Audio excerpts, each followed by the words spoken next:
সবার আগে এই ভিডিওটা আপনারা দেখুন, তারপরে আমি আলোচনা করছি। তারাই আসল চাঁদাখোর। আর আপনারা আলেমরা আমাদেরকে বলছেন চাঁদাখোর। আসল চাঁদাখোর আব্বাস সিদ্দিকী ভাইজান। এটা যদি আমি বলি, আপনারা আমাকে গালাগালি শুরু করবেন। আব্বাস সিদ্দিকী ভাইজানের অন্ধ ভক্তদের বলছি, আপনারা গালাগালি বন্ধ করুন কমেন্টে এসে।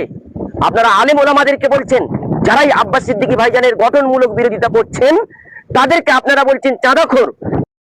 চলো এর পাট পাট করে একটা একটা করে উত্তর দেবো। চলো, কারা চাঁদাখোর? যারা নলেজ সিটির নামে কোটি কোটি টাকা তুলেছে, তার হিসাব চেয়েছেন, তারাই আসল চাঁদাখোর। আর আপনারা আলেমরা আমাদেরকে বলছেন চাঁদাখোর। আসল চাঁদাখোর আব্বাস সিদ্দিকী ভাইজান। এটা যদি আমি বলি, আপনারা আমার প্রশ্ন, আপনি কত টাকা দিয়েছিলেন আব্বাস সিদ্দিকীর ওই নলেজ সিটি করার জন্য? আর কারা হিসেব চাবে? হিসেবটা কারা চাবে? যারা হিসেব চাচ্ছে তারা কারা? তারা টাকা দিয়েছে নলেজ সিটি করার জন্য? আব্বাস সিদ্দিকীকে টাকা দিয়েছে? আব্বাস সিদ্দিকী ভাইজানকে টাকা দিয়েছে? কত টাকা দিয়েছে? আব্বাস সিদ্দিকীর ভালোবাসার মানুষরা টাকা দিয়েছে, আব্বাস সিদ্দিকীর সংগঠনের মানুষ টাকা দিয়েছে, আব্বাস সিদ্দিকীর আমরা টাকা দিয়েছি, আর লাগলে আরও দেবো আমরা। আপনার সমস্যা কি? আপনার সমস্যা কি? হ্যাঁ, তারপর কি বলছো একটু শুনে নেবো যাক। আমাকে গালাগালি শুরু করবেন। আব্বাস সিদ্দিকী ভাইজানের অন্ধ ভক্তদের বলছি, আপনারা গালাগালি বন্ধ করুন কমেন্টে এসে। আপনারা আলেম ওলামাদেরকে বলছেন, যারাই আব্বাস সিদ্দিকী ভাইজানের গঠনমূলক বিরোধিতা করছেন, তাদেরকে আপনারা বলছেন চাঁদাখোর, চটি চাটা। আরে আপনারা সাবধান হয়ে যান। আব্বাস সিদ্দিকী ভাইজান অন্ধ ভক্তদেরকে উনি বলছে যে আব্বাস সিদ্দিকী ভাইজানকে নিয়ে যারা গঠনমূলক আলোচনা করে, যেসব আলেমরা তাদেরকে গালখিস্তি করে। আপনাকে আপনি যখন ভাঁট বকছেন সোশ্যাল মিডিয়ায় এসে, তখন আপনাকে যখন মানুষ গালাগালি করছে কমেন্ট বক্সে, তখন আপনি সমস্ত আলেমকে জড়িয়ে নিচ্ছেন। দেখুন, সমস্ত আলেমকে আব্বাস সিদ্দিকী ভাইজানের সংগঠনের ছেলেরা গালখিস্তি করে। আপনি অন্ধ ভক্ত বলছেন। বাদ বাকিটা শুনুন, আমি আরো কিছু বলবো। কারা চাঁদাখোর? যারা নলেজ সিটির নামে কোটি কোটি টাকা তুলেছে, তার হিসাব চেয়েছেন, তারাই আসল চাঁদাখোর। আর আপনারা আলেমরা আমাদেরকে বলছেন চাঁদাখোর। তাই অন্ধ ভক্তদের কাছে হাত জোর করে রিকোয়েস্ট করছি, এরপরে যদি কমেন্টে এসে গালাগালি করেন, তাহলে আপনাদের জন্য, আপনাদের মুখোশ উন্মোচন করার জন্য আমি আপনার কাছে প্রশ্ন আমার, আপনি বারবার এসে হুমকি দেন যে গালাগালি করলে আপনি মুখোশ খুলে দেবেন। আমরা দেখতে চাই আপনি কত মুখোশ খুলতে পারেন। খুলুন, আপনি মুখোশ খুলুন, আমরাও দেখতে চাই। খুলুন। আর আপনার এই ভিডিওটায় 600-র উপরে কমেন্ট আছে। আপনাকে এই ভিডিওটা সাপোর্ট করেছে মাত্র 4 থেকে 5 জন। বাদবাকি সব আপনাকে ধুয়ে ছেড়ে দিচ্ছে। কেন আপনি সমাজের মধ্যে যা বিষ ছড়াচ্ছেন, একটা যে ডিভাইড করছেন, আপনার মধ্যে যে মানসিকতা, আমি সত্যি কথা কমেন্ট শুনে না আমি এই ভিডিওটা করতে বাধ্য হলাম আপনার কমেন্টগুলো দেখে। আপনি কি বোঝাতে যাচ্ছেন সমাজে? কি বোঝাতে যাচ্ছেন আপনি? কোন বিষয়ে প্রতিবাদ করেছেন? হ্যাঁ, যখন ওয়াকফ বিল নিয়ে আন্দোলন হচ্ছিল, তখন আপনি যে সরকারের চটি চাটছিলেন না, মুসলমানদের ভাঙড়ের 1000 মানুষের উপরে কেস দিয়েছিল, তাদের ঘর ছাড়া করেছিল, আপনি প্রতিবাদ করেছিলেন। তারা তো ওয়াকফ নিয়ে প্রতিবাদ করতে গিয়েছিল, কলকাতায় গিয়েছিল, প্রতিবাদ করেছিলেন। বিগত দিনের প্রাক্তন মুখ্যমন্ত্রী কি বলেছিল? ওয়াকফ নিয়ে করবে, ওয়াকফ নিয়ে যারা আন্দোলন করবে সবচেয়ে বড় শত্রু আমি। কেন তখন আপনি প্রতিবাদ করেননি? কেন তখন চটি চাটটা খুব ভালো লাগছিল না? তখন কোথায় ছিলে তুমি? এখন আব্বাস সিদ্দিকী ভাইজানের পেছনে লাগছো। হ্যাঁ, সোশ্যাল মিডিয়া এসে মনে হচ্ছে তোমার পেট চলছে না। সোশ্যাল মিডিয়া এসে তুমি ভিডিও করে কিছু ভিউজ কমিয়ে কিছু মাল কামাতেছো। টাকা লাগবে, পয়সা লাগবে, কমেন্ট বক্সে আপনার স্ক্যানারটা পাঠিয়ে দেবেন। আব্বাস সিদ্দিকী ভাইজানের সংগঠনের ছেলে প্রচুর আছে, আপনার পেট চালিয়ে দিতে পারবে। বুঝতে পেরেছেন? বাদ বাকিটা শুনুন। আপনারা একবারও জিজ্ঞেস করেছেন, কোটি কোটি টাকা নলেজ সিটির নামে তুলেছেন, সেই টাকা কি কাজে লাগিয়েছেন, কতটুকু কাজ হয়েছে, সেগুলো হিসাব করুন, তাদেরকে বলুন। আমরা যখন গঠনমূলক আলোচনা করি, শুধু আমি নই, পশ্চিমবাংলার যে কোনো ওলামা ইকরাম আব্বাস সিদ্দিকী ভাইজান এবং নওশাদ সিদ্দিকী ভাইজানের বিরুদ্ধে গঠনমূলক আলোচনা করেন, তাদেরকে আপনারা বড় বড় কথা বলেন, গালাগালি করেন, মা বাপ তুলে, ভাই বোন তুলে। তাই আপনাদেরকে সাবধান করে দিচ্ছি, আসল চাঁদাখোর, আসল ভাতাখোর আব্বাস সিদ্দিকী ভাইজান।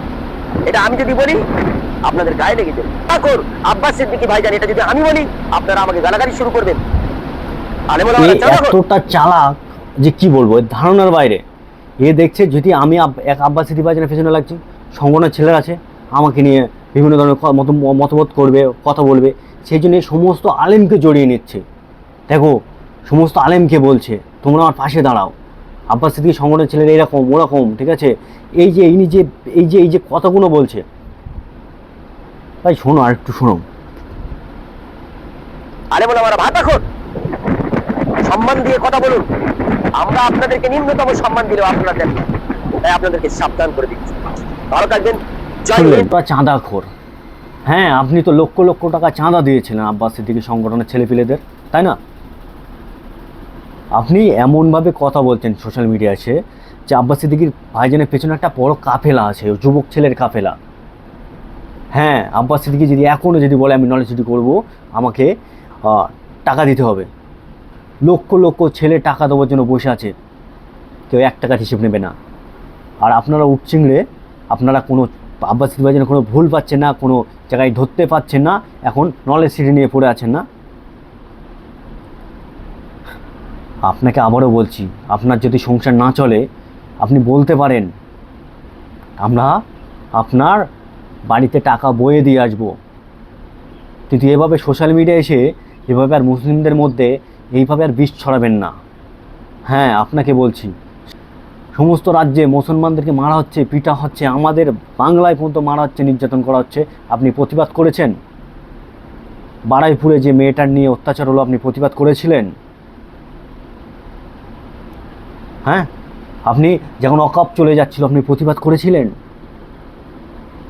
যখন মানুষের অধিকার হরণ করছিল তখন আপনি কি প্রতিবাদ করেছিলেন? আপনি কোন বিষয়টা নিয়ে মুখ খুলেছেন আপনি সোশ্যাল মিডিয়ায়? একটাও দেখাতে পারবেন আপনি? আপনি নড়ে চড়ে পড়েছেন আব্বাস সিদ্দিকী নওশাদ সিদ্দিকীর ভাইজানের পেছনে না?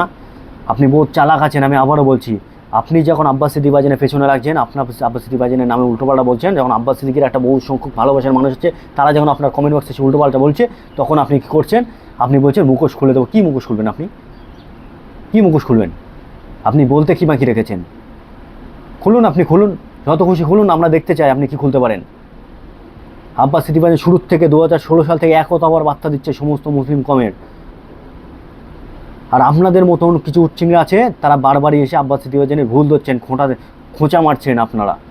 আপনাদের জন্য আজকে এই অবস্থা। আব্বাস সিদ্দিকী ভাইজান যখন থেকে এই একতাবার ডাক দিয়েছিল, এসো সবাই এসো, তোমরা নেতৃত্ব দাও, আমি তোমাদের পেছনে আছি, সাথে আছি, এসো। আজকে যদি এই আলেম সমাজ আব্বাস সিদ্দিকী ভাইজান একটু যদি পাশে দাঁড়াতো, তাহলে আজকে মুসলমানদের উপরে যে বাংলায় যে অত্যাচার হচ্ছে, এতটা কারো সাহস হতো না।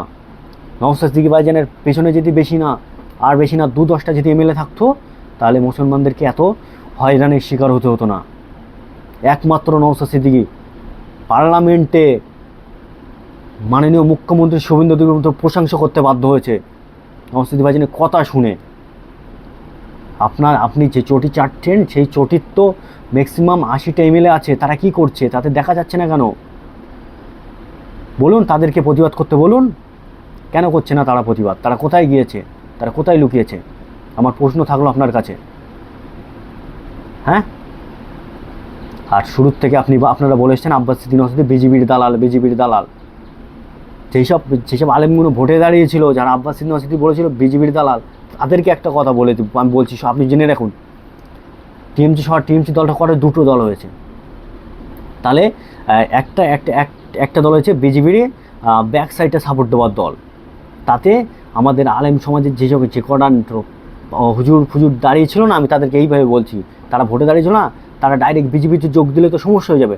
সেই জন্য তারা বিজেপির ব্যাক সাইডে যে দলটা আছে ভালো তৃণমূল, আমি উচ্চারণ ঠিকভাবে আমি করতে পারছি না, ঠিক আছে, ওনার অতিকে যোগ দিয়েছে। দেখো, আমরা মমতা ব্যানার্জিকে ছেড়ে আমরা ভালো তৃণমূলে যোগ দিয়েছি। তাহলে বুঝতে পারছেন, আপনি এদেরকে নিয়ে কথা বলবেন না। আপনি এইসব মানুষদেরকে দেখতে পাবেন না। আপনি কাকে ধরবেন? যার পেছনে লক্ষ লক্ষ যুবক আছে, লক্ষ লক্ষ আইকন, একটা মানুষ, বাংলার ব্র্যান্ড, আপনি তার পেছনে পড়ে আছেন না। আমি আর বেশি কিছু বললাম না, আমার বলার অনেক কিছু আছে। আমি আপনাকে নেক্সট ভিডিও করবেন, আমি আপনার আবার উত্তর দিয়ে দেবো, ঠিক আছে? আপনারা আব্বাস সিদ্দিকী ভাইজান, আমি আবারও বলছি, 2016 সাল থেকে ডাক দিচ্ছে, এসো আমরা একটা চেয়ারের পায়া তৈরি হই, শালা একমাত্র নওশাদ সিদ্দিকী ভাইজান বাংলার এমন একটা এমএলএ যে সবাই তাকে ভালোবাসে। তিনি ভাঙড়ে দাঁড়িয়েছে, ভাঙড় নিয়ে যা পার্লামেন্টে যা ভাঙড়ের সার্বিক উন্নয়নের জন্য যেসব প্রস্তাবগুলো রাখে ভাই, আমরা দুঃখিত। আমরা বসিরহাটে এমন একটা এমএলএকে জিতিয়েছি, আর কি জিতিয়েছে, আমি জিতাইনি, যারা জিতিয়েছে তারা বসিরহাট নিয়ে তো কোনো কথাই হয় না। আর একমাত্র এমএলএ, সত্যি গর্ব হয় তাকে দেখে, আমরা আফসোস হয় সেই ওই নওশাদ ভাইজান আমরা বসিরহাটে এমএলএ হতো, আমরা কতটা উপকৃত ধরে পারতাম। ভাঙড়ের কোন বিষয়টা নিয়ে কথা বলে না পার্লামেন্টে, আর আমরা যেসব জায়গায় জিতে আছি, বাদ বাকি যেসব জায়গায় মুসলিম এরিয়ায় যেসব এমএলএগুলো জিতে আছে তারা কি বলছে, তাদের সেটা দেখাই যায় না ভাই। আর কিছু বললাম না, ভিডিওটা অনেক লম্বা হয়ে যাচ্ছে। কমেন্ট করবেন আর বেশি বেশি শেয়ার করবেন, আর আমার কোন মন্তব্যটা কার কেমন লেগেছে অবশ্যই কথা বলবেন, আর আমি যদি কোনো ভুল বলে থাকি ওটাও ধরে দেবেন, ঠিক আছে? আর এই চটি চেটে চেটে চটি ছিঁড়ে গেছে, বেশি চাটতে যাবেন না, তাহলে কিন্তু জিভে ধুলো লেগে যাবে। এবার ভালো থাকবেন, সুস্থ থাকবেন, আর আমার কোন মন্তব্যটা কার কেমন লেগেছে অবশ্যই কমেন্ট করবেন।